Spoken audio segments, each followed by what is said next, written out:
How y'all doing there? New Orleanian Jonathan Burden likes to go on social media and show how he scores big real estate deals. All right, Facebook IG. He shows himself telling people he can save their homes from foreclosure. I'll make sure you get the 200,000 one way or the other. Here he is on the Note Closers Show podcast, talking about what he calls his hustle. I get a decision made kind of right then and there, okay, listen, you want to sell this thing, you know what I'm saying? Do you want to stay, you know what I'm saying? Tell me what's going on. I kind of find out everything was going on. Here's how Jonathan Burden describes his real estate investment process.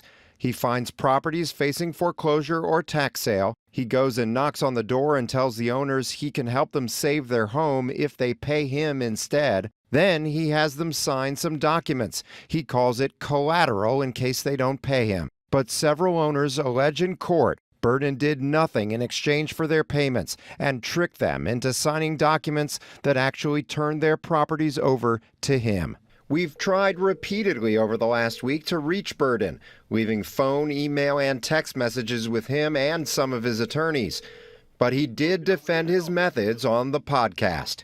We're not taking advantage of anybody, you know what I'm saying? We're here to help and provide, good help, because if not, they'll drown. They're going to lose the property or whatever the case may be. Public court and real estate records show Burden often pays nothing or some undisclosed valuable consideration to take ownership of houses that are worth hundreds of thousands of dollars, sometimes even more. I'm about to take down.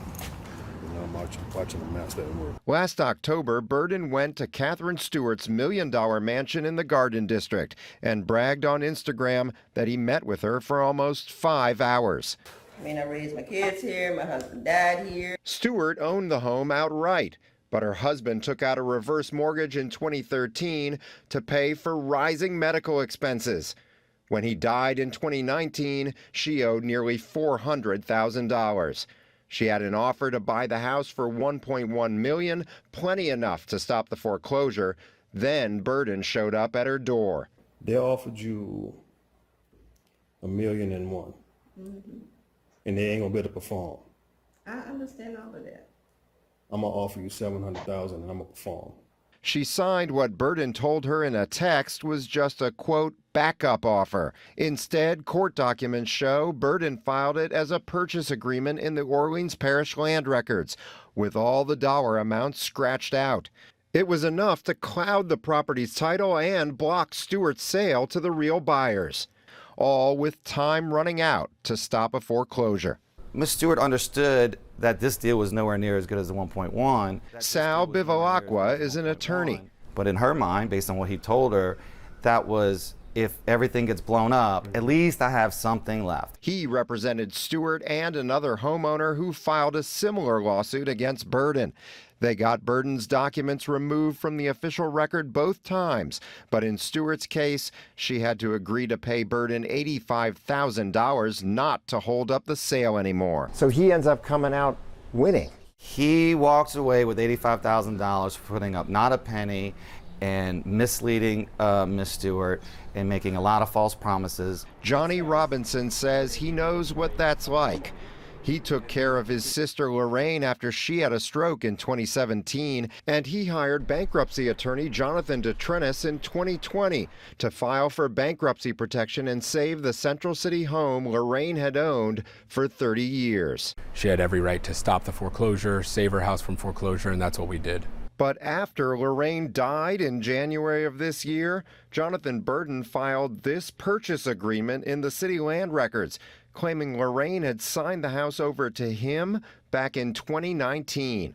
Again, the terms of the transfer are blacked out in the official record. And it just didn't make sense to me.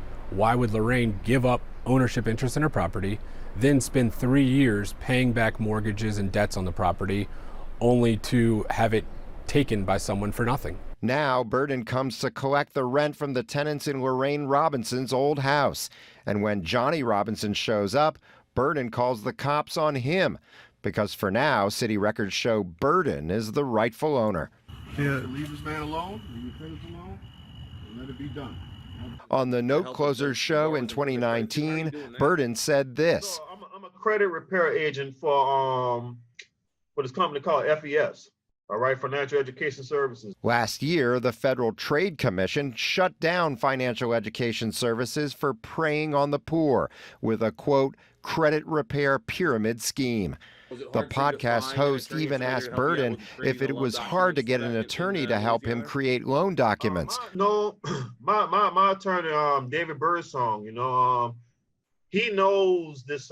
He knows all about this stuff. David Birdsong is a title attorney at Gulf South Title in Metairie. He declined to go on camera, but he told us he's closed several real estate deals for Burden and answers legal questions for him, but added, quote, I would not characterize myself as his attorney in an ongoing relationship. If you are, it's sometimes helping people file bankruptcy so they can avoid a foreclosure. Yeah, I don't do it myself. I consult them unless I got some type of power of attorney or some type of, something like that. In 2020, a U.S. Justice Department trustee found Burden improperly filed bankruptcy petitions for at least 11 different homeowners, even though, quote, neither Mr. Burden nor his agents are licensed attorneys.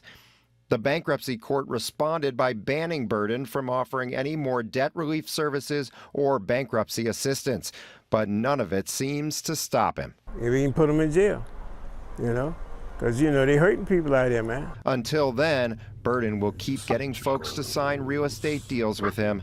Print your name here and sign your name now. And post them on social media. David Hammer, Eyewitness News.